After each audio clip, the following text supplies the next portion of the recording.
This is Popular Front, a podcast focused on the niche details of modern warfare and underreported conflict with me, Jake Hanrahan.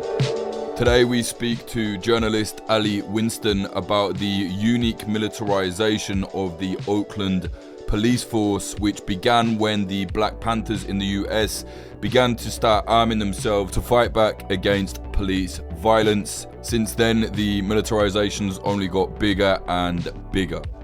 Ali's going to explain how this all played out with the backdrop of serious police corruption in Oakland.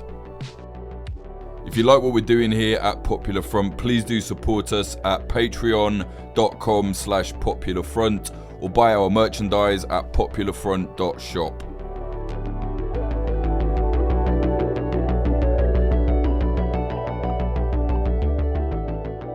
So you've written this book, and a lot of it deals with corruption, the militarization of the Oakland police force, various issues there. Now, as we know, the militarization of the police in the US is nothing new, but it seems like a lot of this, the real over-the-top shit, really started with the Oakland police. Tell us about that. Why is it? This book, The Writers Come Out at Night, my colleague Darwin Bond-Graham and I spent probably the better part of 20 years combined, over 20 years combined, actually reporting on this city and ins and outs of law enforcement and the criminal justice system there. And Oakland is actually, in many ways, a little bit of a bellwether for American law enforcement. It's in a city that's about 400,000 people large. It's a port city, multiracial, very blue-collar, and it has experienced a lot of the major tumult that most American cities of its size have in the past century or so. Because most American cities are not New York or Los Angeles or Houston, they're actually about a couple hundred thousand people large. So in a way, Oakland is more representative than Los Angeles or Chicago or some of those other places. Oakland is one of the places on the West Coast that industrialized earlier than later because the Transcontinental Railroad ended there. The city's history only goes back to about 1852 or so it makes it a very young city from a European context. But the Transcontinental Railroad ended there, and a lot of primary resource industries and shipping concentrated in the Bay Area. And since it's on the actual useful side of the bay, San Francisco's on the West Bay, on the peninsula, that's actually it's not as easy to connect to the rest of the country from. There's no direct rail link. Oakland was turned into a very blue-collar city and had a ton of migrants from all over the U.S., South Central Europe, China in particular, and the Chinese were crucial in building the West Coast. And the police department in Oakland actually evolved in conjunction with this period, with the kind of mission of protecting private property of the Anglo elite that lived in the city's hills, and with controlling restive social classes. In some ways, it's actually less it doesn't have the same kind of foundational myth of being a department aimed at, or an agency aimed at slave catching, like a lot of East Coast and Southeastern U.S. departments do. But because I want to fast forward a little bit, because the West Coast turned into a huge garrison in the World War II era, it was basically the launching point for the Pacific Theater, and the U.S. engaged in a very brutal war against the Japanese Empire in the Pacific Theater during World War II. Police departments had experienced a very strong knock-on effect from that up-armoring of American society and the just massive growth of the military. You got to remember, our military was smaller than Portugal's military before World War II, and afterwards, it turned into the Pentagon turned into the behemoth that it is today. So, the police department was always used to repress subversive elements like anarchists, communists. They were rounded up very heavily during the Palmer raids in the 1920 era. And they were used to basically raid and extort the Chinese population before World War I, after the Great Earthquake destroyed San Francisco in 1906 and sent tremendous numbers of people across the bay into Oakland. But really, when you start to see the Oakland police adopt a little bit more of a military character is right after the war. So in 1946, after demobilization draws down, there's a lot of people who would move to the West Coast to work in these massive shipyards and ordnance factories that lined the Bay Area, especially the East Bay. Those went out of business, and a lot more people they were experiencing wage decreases, inflation was out of control, and there was a lot of labor militancy around the country.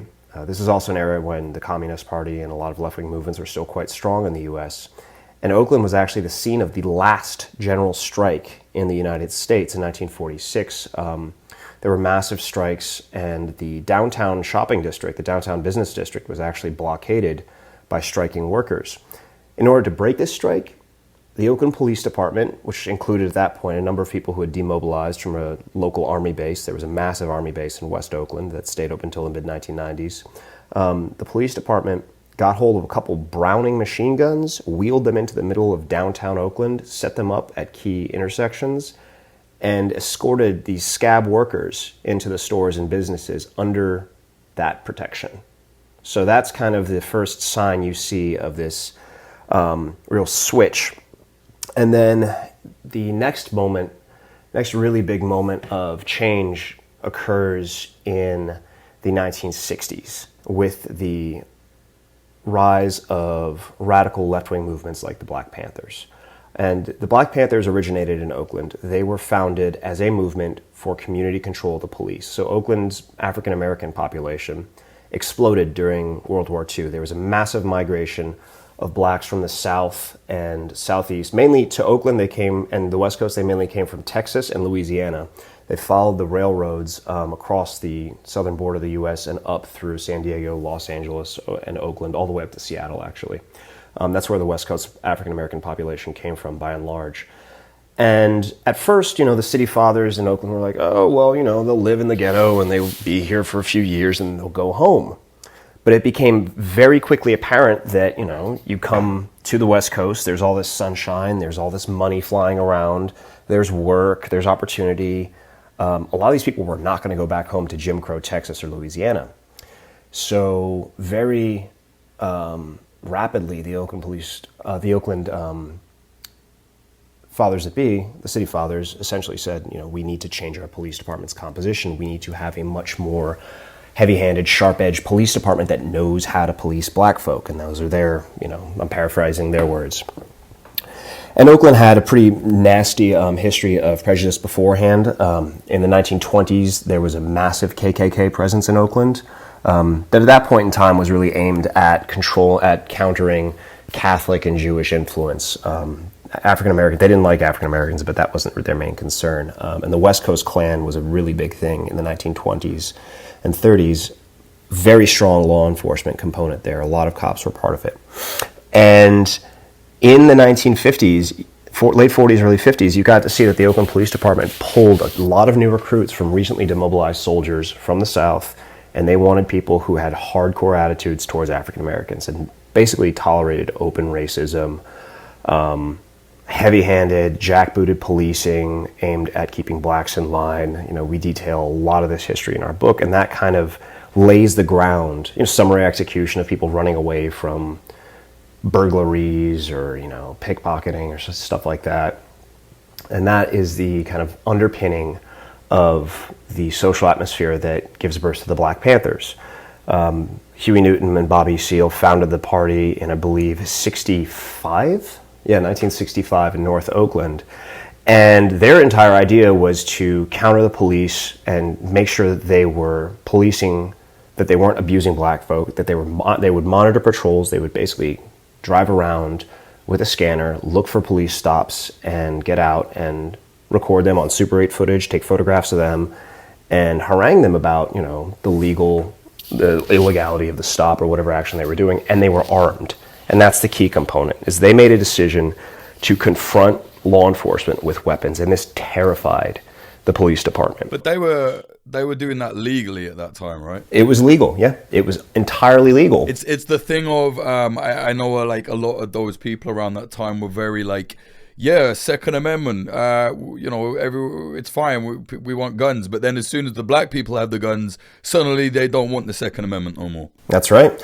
And the important thing is that they adopted this tactic of arming themselves from the Deacons of Defense and other self-protection organizations that African Americans in the South, the American South, founded in the 50s and 60s when, there were lynchings, car bombings, just atrocities being wreaked on the black community by the white status quo down there. And this terrified law enforcement, and they quickly realized, the local police department and the Federal Bureau of Investigation and other law enforcement agencies around the state, they realized very quickly that they had to do something differently now. And this is happening at the same time the Panthers are spreading down to Los Angeles. They had a major chapter down there that also incorporated youth from the local street gangs. Same thing happened in Oakland, but the gangs in Los Angeles that joined up with the Panthers were things like the Slawsons, very famous organizations that kind of prefigured the Crips and what would become the Crips and the Bloods later. And the Panthers were open about that. They wanted to recruit brothers from the block. They wanted to have people who had come back from Vietnam or had familiarity with weapons, and were not just. They wanted to recruit the lumpen proletariat. But by this token, law enforcement also treated them differently. They saw them as a communist, a Marxist-Leninist organization intent on overthrowing the government. There's some truth to the Marxist-Leninist aspect, certainly. The Panthers did, distribute Mao's Little Red Book and had that ideology and did see themselves as part of an international movement at the time in the mid-'60s. But the police department in Oakland quickly established an intelligence. They adapted their intelligence bureau to basically keep very close tabs on the Panthers. They assembled files on each member of the party and just shared those with the FBI, of course. They had vehicle lists that their patrol officers were issued on clipboards of known vehicles to be associated with the Black Panthers. They would pull them over, and they'd had a special radio code that they'd call in. There was a captain as well in the police department, Captain Brown, who trained other law enforcement agencies around California on how to respond to the Panthers and kind of demonstrated the Oakland Police Department's methods for dealing with not only Panthers but the anti-war radicals as well that were really, setting the world alight at the University of California, Berkeley's campus just up the road. So the history, and I'm going to cut this one a little bit short because it's very, very detailed, and we have 2 chapters on this essentially in the book. But the Panthers essentially entered into a shooting war not just with the Oakland Police Department but with the United States government, and they were absolutely baited. The counterintelligence program that the FBI ran did seed a lot of bad blood between Panthers and other radical organizations, did make the Panthers out to be a bigger threat than they were. But the Panthers also went looking for confrontations with the cops and did shoot it out with them. Huey Newton was put on trial for killing a police officer, John Frey, during a traffic stop in Oakland and wounding another one. He also was shot. He ended up beating his court case on that after a couple of years of really intense trial. But there was also, the killing of Bobby Hutton, who, along with Eldridge Cleaver, were holed up in a house after going out and looking for cops to take shots at and ambushing a bunch of them. And then they were cornered in a house, gassed out of there, and then Hutton was they were exited the building naked, and Hutton was executed at gunpoint by several Oakland police officers in cold blood. So they were, at the same time as this intelligence and intelligence gathering apparatus is kind of evolving in Oakland and the shooting war is happening, down in Los Angeles, the LAPD was perfecting the SWAT team tactics, special weapons and techniques team, the kind of entry style police unit that now has become ubiquitous with urban warfare. It's kind of one of these feedback loops between law enforcement and the military, whereby military tactics used for clearing, small unit that's used to clear close quarters.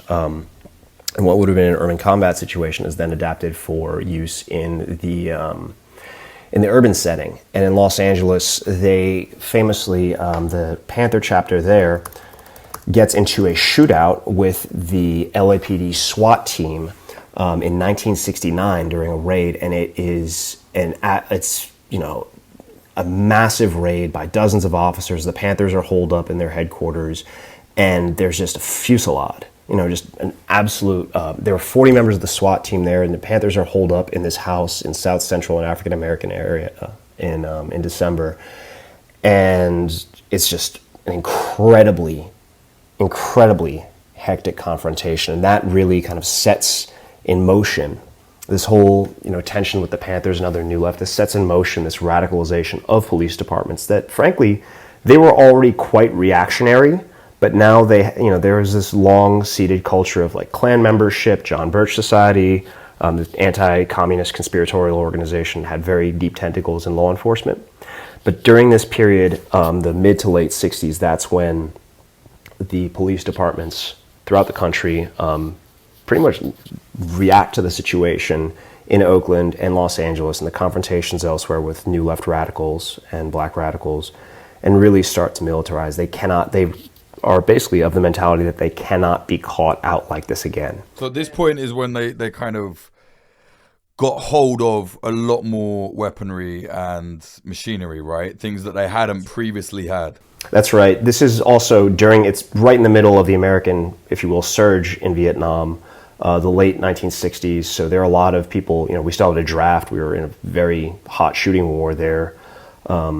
And there's a ton of equipment, there's a ton of logistics just circulating throughout the U.S. The police departments are getting surplus rifles.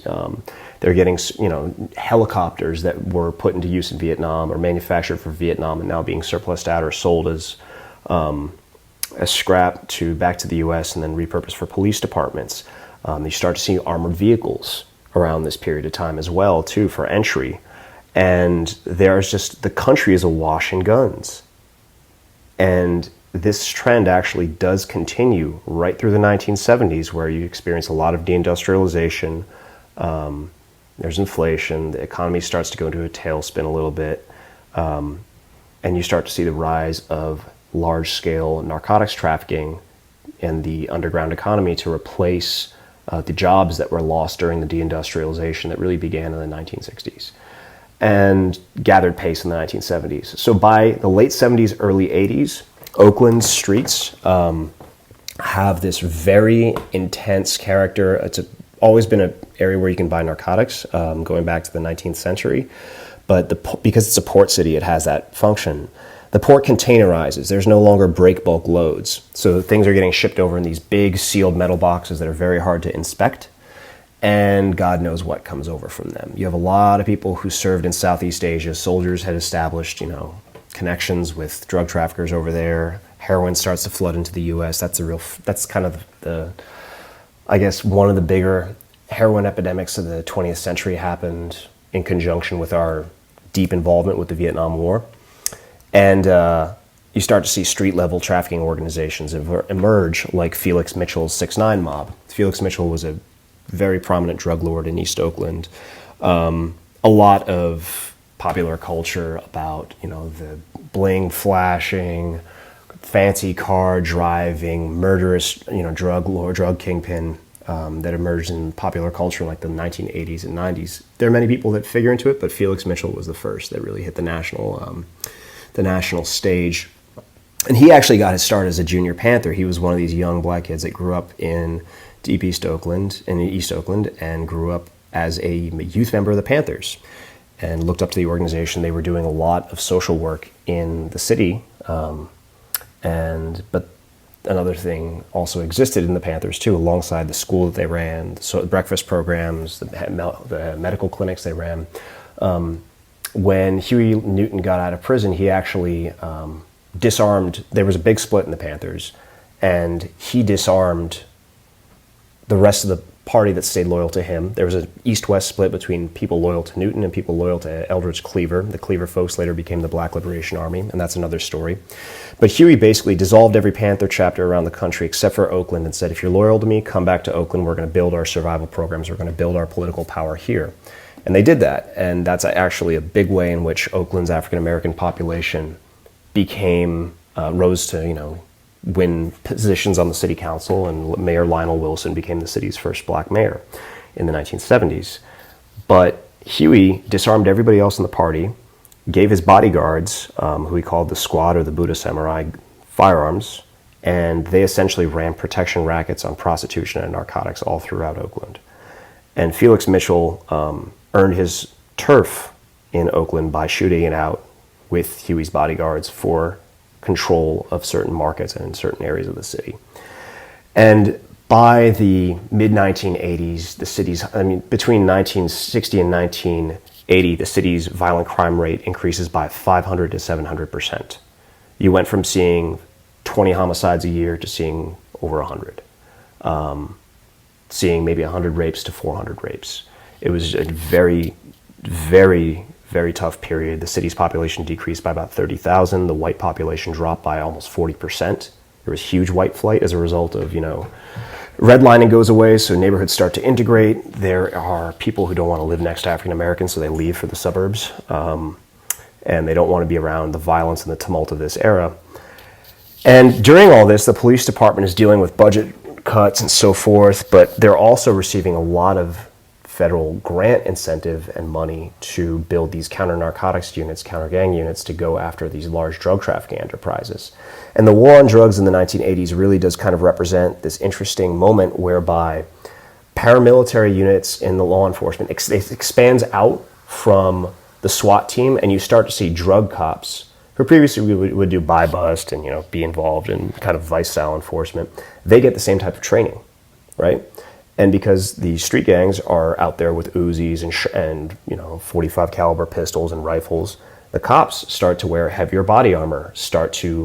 More cops are trained with rifles, more trained in terms of search and entry tactics. So it turns into essentially an arms race, whereby at the juncture of the early 1990s in Oakland, you really have a department that is entirely equipped to get into a shooting war with a very heavily armored drug organization. And that only happens one or two times, where you had these large-scale shootouts, but they were in the situation where the city was experiencing like 150, 160 homicides on a bad year, and there were bad years in the early 1990s. And the police department would engage in 10, 15 shootings a year, police shootings involving suspects who are armed and unarmed, almost all black. And this is, eliding the history of police pushback to police excesses and calls for police reform that really makes up the core of our book. But the bottom line is that the police department in Oakland militarized in direct line with the situations that they were encountering, both with the New Left, in order to kind of maintain their mission of suppression and control of the New Left and black radicals and the African American population. And then they also kind of evolve on a parallel track. They up armor as a result of the drug war and the massive influx of cocaine and heroin into the country. And the cocaine influx of the 1980s, by the way, is very tied in with the Iran-Contra operation and the entire pipeline that American paramilitaries, American-sponsored proxies in Central America set up. Gary Webb. Rest in peace, Gary Webb. There are many reporters of a certain generation in the Bay Area who did not like him. I rubbed up against some of them during my career out there, but he was right. And his book is a brilliant book. Dark Alliance. It was a brilliant book. Yeah. Always his kind of reporting was always going to be disliked by, game players and good boys. But yeah, anyway. So how then did the Oakland police get all of this stuff? Because it's one thing to be like, okay, we need more weapons because we're coming up against more violence, which in turn, whether it's created or not created, or whichever way it came from, it makes sense. Just on a level of this, we need more weapons, whatever, to their superiors is what I'm saying. But then how do they end up with literal military vehicles or like military class vehicles to use in civilian areas? Well, there's several ways in which this happens. And they all really trace back to the federal government and the federal government dumping money into law enforcement as part of its program of adjusting to, this is kind of like what happens in the Nixon era, end of the Johnson presidency and the beginning of the Nixon presidency. The Great Society, which is Lyndon B. Johnson's answer to the New Deal, is trimmed back as the, quote unquote silent majority, as many Americans, conservative Americans, react extremely negatively to the student upheavals and racial justice movements of the mid and late 1960s, and call for law and order. So the social programs get slashed back. Conservatives rise to the power in not just California, where Ronald Reagan becomes governor and mounts a war against left-wing radicals and the higher education system that he viewed as, being a little bit too subversive and subject to communist influence. But on a national level, you start to see a drawback of social programs, and that's replaced by funding for law enforcement and for a militarized model of law enforcement that is aimed at social control. And in time, through the 1980s, when there's a massive increase in, gun violence and drug violence does increase because there's a lot of social dissolution that goes along with, deindustrialization, mass unemployment, and the neoliberal project that swept across the country. And you start to see this conservative backlash, and a ton of money gets thrown into police departments from the federal government in the form of justice assistance grants and other streams of funding from DOJ to local police departments to buy bulletproof vests, to buy helmets, to buy long rifles. There are programs, surplus programs, that allocate, that allow for the transfer of vehicles like Humvees and certain types of helicopters and motorcycles to police departments. I believe that Radley Balco reported on one stream that I think was established in the 1990s, the 1033 program, in his book, The Rise of the Warrior Cop. But it's really driven from on a kind of nationwide policy level from the top down. And by the 1990s, there was a lot of, California experienced a big surge in gang violence in the 1980s that was tied with the drug trade. That triggers a very draconian set of laws, sentencing laws, including the 3 strikes rule, where for 3 felonies, you basically get a life sentence, no matter what type of felony you are, violent or nonviolent. No, that's not true. They have to be strike felonies, so it's a certain class. But you have this kind of system set up in California that by the late 90s, early 2000s is incarcerating almost 200,000 people, 150,000 people. And it's what the sociologist Ruth Wilson Gilmore termed the golden gulag. So, it's really, law enforcement turns into not only a project of social, it always was a project of social control, but that becomes very apparent in California by the 1980s and 1990s, and the rest of the country followed suit. So it really, by the turn of the century, aside from the drug war style policing, you have this push after 9/11 to quash dissent. And that's where you really see a lot of the big clashes between protesters and law enforcement, where police just absolutely let loose, trample protesters with horses, tear gas them. And the Port of Oakland in 2003 saw the worst example of brutality towards anti-war demonstrators. In April of 2003, cops tear gassed, beat, arrested demonstrators at the Port of Oakland trying to block a shipment of anti-war material to Iraq, or a shipment of war material to Iraq. And they fired wooden dowels at them. They ran them over with Harley-Davidson motorcycles in a tactic they called the bump tactic. And, injured a bunch of longshoremen as well. And that pattern would repeat itself again and again in Oakland in the 2000s and 2010s. But it all involved, the players at the heart of this were cops, many of whom I reported on, who had military backgrounds. They had been involved, they had certain types of special entry training. Some of them were special forces. And they were made up of this hardcore, very valued hardcore of police officers that were recruited for that background.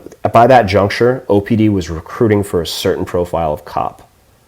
And that's really, that underpins a big part of their culture, their internal culture, is that they wanted people who had a very militarized perspective and training in order to approach policing what, is admittedly a very violent city, but that's how they viewed it. And by the early 2000s, that was very apparent for the casual observer. It's also worthwhile noting that West Coast policing is different than East Coast policing, which is more of like a civil service job. The pay is lower. There's a lot more like graft-style corruption, if you will. Out West, police are paid better. Their graft was really kind of it exists, but it's not, it didn't play out on the large scale after some of the major reforms of the mid 20th century. Kind of like reformer style police chiefs came in who also were very much straight-laced military types. So there, out west, the sort of the corruption you see is like really egregious uses of force and just, cops acting like an occupying army. And that's what the Panthers accused the police department of being. Well, yeah, how did that manifest itself in the more kind of modern era? I know that, I forget which, it was, I think, BLM protests where the Oakland police, I remember the footage of them just coming in with, like, a fucking APC. Like, it was really, really odd to see, I guess, from Britain, because obviously our police are very different. Yeah, how did that manifest itself, I guess, to this day? Well, I mean, you'll see it. The cops will trot out these Bearcats. They'll ride into the protests on the side of these armored vehicles, and they'll greet glass bottles with, like, shotgun-fired beanbags, quote-unquote beanbags, that's just sacks full of lead. And you'll see them, they'll fire these pepper balls at you with marking dye to try and mark you for later arrest. They sting like a motherfucker. They're made up of CS gas, the same thing that tear gas is made up of. The cops also will fire tear gas at you. They'll throw these canisters, grenades of tear gas into a demonstration readily. And, New York City is very different. They don't use tear gas in the same way. They just use mace. And these launcher-fired tear gas canisters can lodge in your skull. They can crack your head open. And that was the demonstrations that I covered in Oakland from like 2009 through 2019, 18, maybe 20. I wasn't there in 20. That was there in 22 and 20 as well. But they were very hectic, and like you ran a high risk of being wounded if you were just in the wrong place at the wrong time. A Marine veteran actually almost died in Oakland. He was in a coma for weeks after getting shot point blank in the head with a shotgun-fired beanbag from about 10 feet away from a riot line during Occupy Oakland. So yeah, it's a sort of city where the issues that later make the national conversation in the U.S., like you really see them very early in Oakland, and that applies 110% to the militarization of the police. Yeah, and is the spending, the money that's allocated to these departments, does that ever get cut? Like if they start using this stuff with excessive force, which obviously they have done and obviously they would, do they then kind of, does the government be like, hey, you're not getting as much money for a tank now or whatever? No, it doesn't get cut. And that has to happen on a federal level. They still get a lot of money from Congress. Congress doesn't really go and parse this out. And there's so much support, the brief moment in 2020 when there was a reckoning about militarization of police and mistreatment of demonstrators, that was very quickly drowned out by a kind of Fox News coordinated tidal wave of, there's crime on the street, there's crime everywhere, and there has been a small uptick in crime thanks to a huge social disruption caused by a one in 100 years, once in a century pandemic. But it's not the early 90s, it's not even the late 90s anymore in terms of the crime rates. And, the national conversation has unsurprisingly shifted. It might shift back again with this murder of Tyree Nichols in Memphis by a kind of anti-crime unit that was just one of the worst beatings you'll ever see. But I think that there's just a tremendous amount of inertia, and there are very many vested interests who are at this point locked into the idea that police need to be militarized, and they need to be able to, we need to take the cuffs off the police and let them police. And it's kind of this idea of noble cause corruption that really led to the Oakland Police Department being placed under 20 years of federal oversight, because a group of West Oakland cops were outed by a rookie cop for just abusing, God knows, for at least hundreds of West Oakland residents, framing them up, arresting them on false charges, sending them to prison on false charges. And there were a lot of people in the city and the police department who to this day maintain that, well, they were just, they were just dealing with the criminals, and these people got what was coming to them. And yeah, sure, like, does that involve kidnapping people off the streets of West Oakland and beating them for disrespect of cop, beating them so badly on the soles of their feet that they can't walk? No, that's torture. So that's the sort of thing that's like, that's the sort of atmosphere that by the turn of the millennium had been created in Oakland by this process of militarization and this process of, these very kind of disparate strands these disparate strands of events that kind of came together to create the sort of law enforcement that we see today. And, this is a history of a city in 150 years. And there are a lot of different things happening in here, but you're touching on one of the threads that really runs through the heart of it, I think. And that is what a militarized, brutal, lawless police department looks like, and what can be done to change that, or what can't be done to change that. Right, and your book, it's come out, I understand it's kind of making some of the cops a little bit nervous.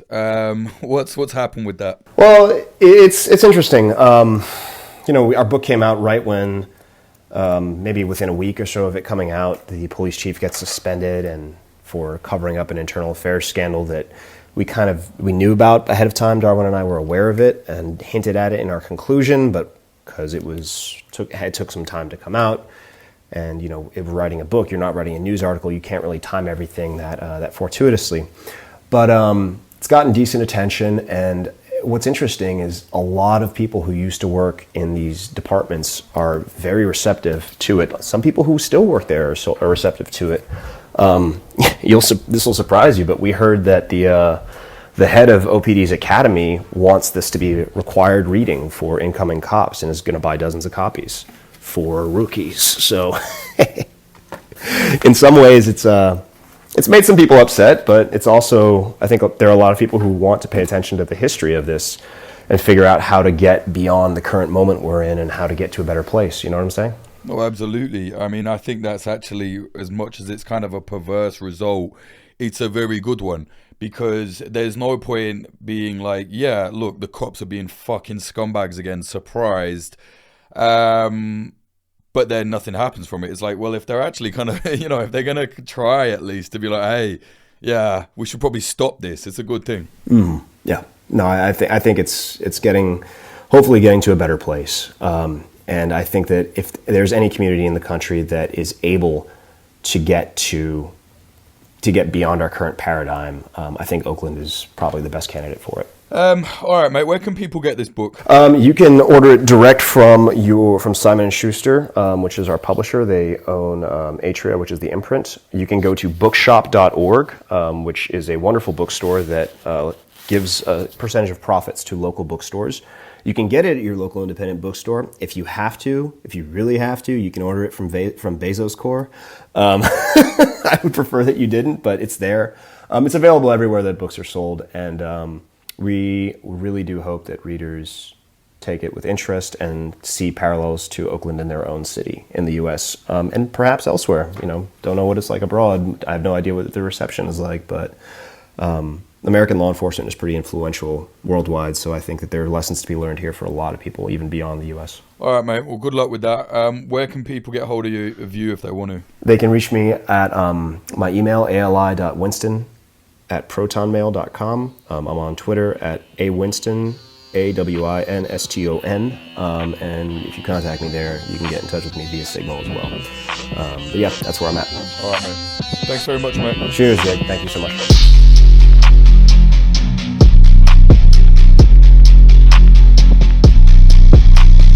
That was journalist Ali Winston speaking about the unique militarization of the Oakland police force and how the uprising of Black Panthers played into all that, leading up to today where, surprise, the Oakland police force is still extremely militarized. To support us, go to patreon.com/popularfront. For your money, you get a lot more extra every month. That's the way we keep moving forward. Patreon, we don't accept any investment from big corporations, definitely no money from states or anything like that. So the way we keep moving forward is all grassroots. Patreon.com/popularfront, or if you want, you can buy our merchandise at popularfront.shop. Thank you very much to the sponsors in this episode. They are Oracle Coffee Shop in Portland, Oregon, USA. They're an independent coffee business selling only fair trade products. See them at 3875 Southwest Bond Avenue, 97239. Also, Grindcore House, a pair of independent coffee shops in Philadelphia, USA. One in South, one in West. You can find them on social media at Grindcore House.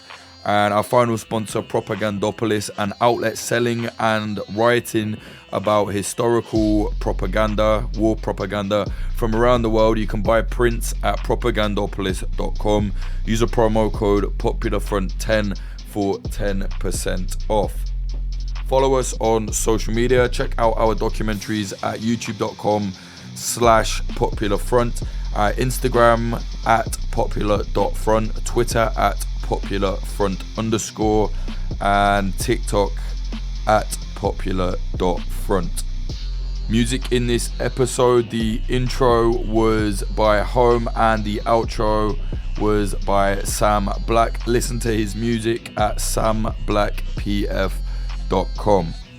Thank you very much to our high tier Patreons. They are Viola Forvel, Christian Bustamante, Mike Jones, Britt Richardson, Victor Villa, Daniel Verdin, Margosha, Rohan Irvine, Titus Perkins, Ryan Barbadillo, VS, Brian R, Evan Pank, Bradley Hope, Wizard Actual, Claire Hofbauer, Benjamin Tupper, Chungus Bongwater, Siddhartha O, Damien, Cameron Collins, Nicholas Blomberg, Matthew Diffley, Claire, Liana, Robert, Sean, Christianovich, NTHG, Arturo Rafael Macias, Ethan Schvick, Kefir is the Mind Killer, Gabriel K, Elise Middlefart, David McManus, Tom Petrie, James Leons, Bradley Davies, No Dogs, No Amsters, Brendan Crave, BRX,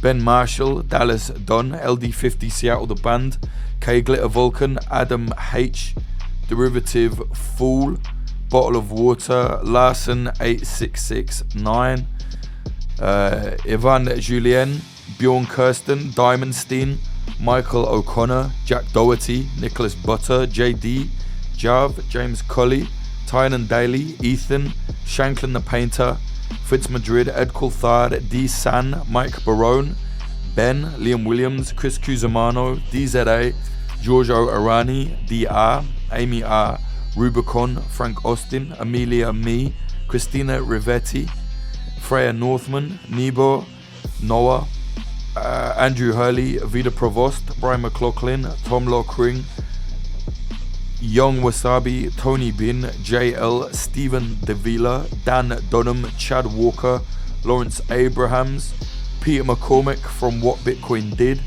Christopher Martin, Ryan Sandercock, and Moritz Zumbul. Thank you all so much. You're really keeping this moving forward. If you want to support us, patreon.com/popularfront or popularfront.co/support.